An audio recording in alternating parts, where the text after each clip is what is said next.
Tell me your story. How did you come up to the current moment? My story, I started off in Africa. I was born in a small country called Malawi. You probably have never heard of it. It's a small country, landlocked. It's within the lowest top 10 of the lowest GDPs in the world. So you can imagine how crazy it is. So I was born there. I went to school there, at least like primary, high school, and then I moved to South Africa after that in Cape Town. So the South Africa, this is like a central hub for the whole Africa. Yeah, I would say that, yes. South Africa is more like a hub for Africa, especially in the southern region of Africa, yes. So I moved to South Africa. It's where my adult life, I grew up in South Africa, yeah. So I lived half in Malawi, half in South Africa. And the way I got into this, when I was in Malawi, I was very young. I didn't really know. I was just interested in technology, but we were so poor that I couldn't even afford a computer. So how old are you not right now? 30. 30. I'm 34.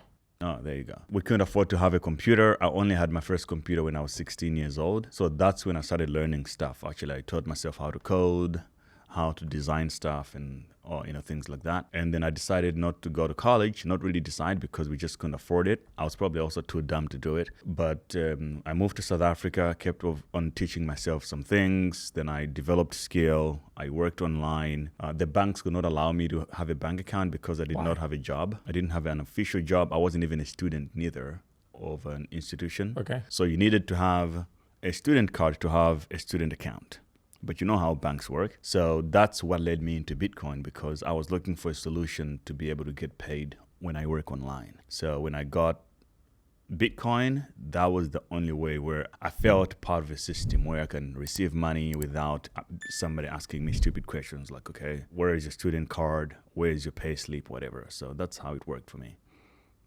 And then after that, I started my own crypto exchange. I went back to Malawi, opened the first crypto exchange there. In Malawi? Yeah, it has never been there. So I did that. And then I also started Crypto University, which is still around to this day. And then after that, I just focused more on trading and investing after. And how did you move to Dubai? Came here, I think, for a conference. I was just exploring. It was during COVID. And when I got here, I was like, wow, this is...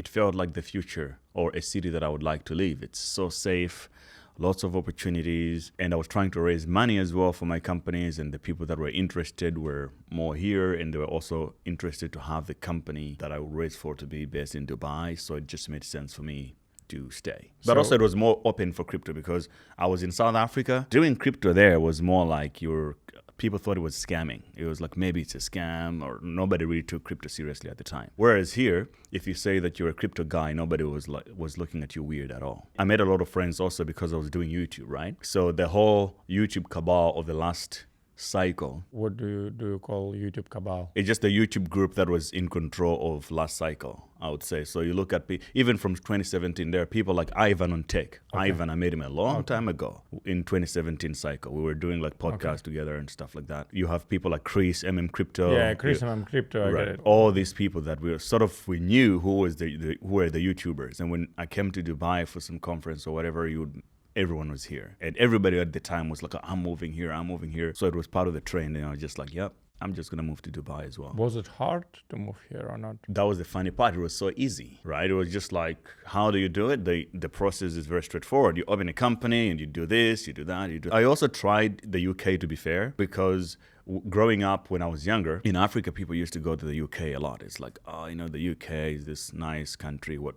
But when I got there myself, like London was kind of... So I just didn't like to be based there. But also I wasn't looking for a job. Because you already made some money. Yes, I already had money. So I was like, I understood that people were moving there to get a job. But if you don't need a job, it doesn't make sense for you to be based in London. Yeah, sure. Yeah, so I was it's no reason, I get it. It doesn't make sense. So I would spend more time though in Cambridge. I like Cambridge. It's like academia is there, lots of smart people. There's a small tech community as well. So I liked it. But then COVID restrictions were extremely hard also there at some point. But why do you end up with the trading? Why do you choose trading as the main source of income? Good point. So trading is just like, if you have some capital and you know you have the skill, it's the easiest way to make money without working too hard. Because my whole life, I worked extremely hard to make money. I didn't know that it was really possible to just make money by making good decisions. You can imagine my first job I was a gardener. I was cutting grass at people's houses.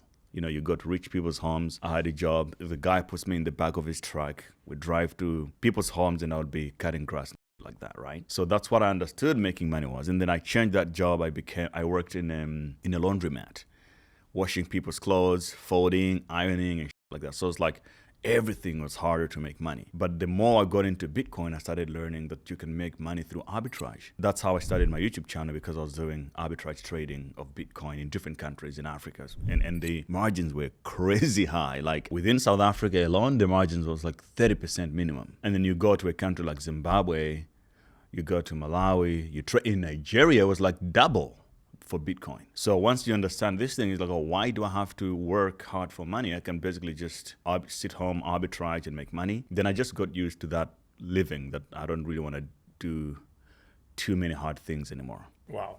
Yeah, does that make sense? And entrepreneurship, which I am one, but it's really, really hard to sort of sell a product and stuff. It's not compared to trading. I only launch more entrepreneurial ventures in things that I really like. For example? Education. I was really passionate about education, so I started Crypto University. I drove it so far because... It's very big numbers there. Yes. Because of the number of the students. Yes. Around 30,000, something like Oh, that. more than 60,000. More than 60,000. Now it's more than 60,000, yeah. And, we controlled the brand, the SEO, we're on top still, so it's a great brand. Now I'm more interested in farming. I bought some farms, farming, like being a farmer. In South Africa, in Malawi, I'm also looking into Brazil right now. So that's something that I'm more interested in, and I think I really want to... It's because in your childhood you were involved in farming? No, not at all. So you see, the funny thing about where I grew up is that people teach you to not learn any real life skill. Everybody wants to be a boss. So your parents, society is sort of conditioning you to be this softy. You need to get an education so that you can become a manager or a boss. Like people look down on things like farming. The same mentality when, J.D. Vance in the US said Chinese peasants work in a factory or whatever, right? Because in the West, this mentality that doing hard labor, like being a plumber or being a bricklayer, is a skill beneath you. You shouldn't acquire that kind of skill. You want to be a CEO, or you want to be a manager, or you want to be an accountant kind of, But eventually you learn that these are the things that you're supposed to know. So farming was also one of those things where people look down on farming. They don't think about it. Everybody want to buy a house in the city. But I think the coolest thing you can do is buy your own piece of land as big as possible, 250 hectares, whatever, if you can afford it, and build structures there and turn it into a business. So I'm more interested in that because it would be one of those areas that it would take a lot more years to be automated by AI to begin with. But also it's a real life skill. You can live off your land and survive. I think it's a cool thing to do. Okay, talking about AI, do you personally use any AI tools? So much, yeah. So 2 years ago, maybe my team was a team of 25 people. Now it's? 6. Yeah. Yeah, exactly. You can imagine. Even in my trading activities, I used to have maybe 2 researchers. We used to call them researchers, right? On salary, helping me look for things and make decisions. Now it's just me and AI. I just created like custom GPTs, and then I use those to sort of help me in every aspect. So risk management GPT, research GPT, all these models. And I just use those. I think it's much better. They're fast and they don't sleep. How much do you sleep? A lot more than I should. It's like, I think 5 to 6 hours. I get it. You? I have 2 kids, so sometimes it's around 6. I slept for the 6 hours for more than maybe 7 or 8 years, and this become a habit. So I usually wake up without alarm clock. Oh, wow. But with the kids, I started to sleep a little bit more. I don't know why. Also, if you get to sleep with them in their bed when you just read a book and then you, oh my God, I am done. So now it's more about 8 because I found that the sleep is crucial for me. Yes. Because I have no enough sleep, my brain activity is not performed 100%. That's the biggest challenge, I think, that the wealthiest sleep. This is the most crucial thing for the success.